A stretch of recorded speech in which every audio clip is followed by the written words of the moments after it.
এবার বাংলাদেশ ফুটবল দলে যোগ দিতে চায় আরও একজন ব্রিটিশ ফুটবলার। তিনিই হতে চলেছেন হামজা চৌধুরী ফর বাংলাদেশের সব থেকে বড় তারকা।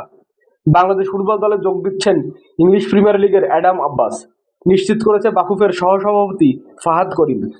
চলুন জেনে আসি কে এই অ্যাডাম আব্বাস এবং কবে বাংলাদেশ দলে যোগ দেবেন তিনি।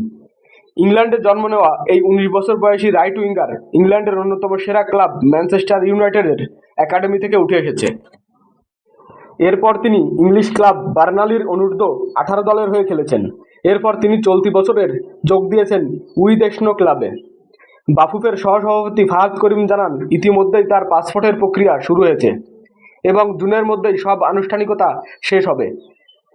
আগামী আগস্টের শেষ দিকে এএফসি অনূর্ধ্ব-20 বাছাই পর্বের ক্যাম্পে দেখা যাবে অ্যাডাম আব্বাসকে, এমনটাই আশা করছে বাফুফে।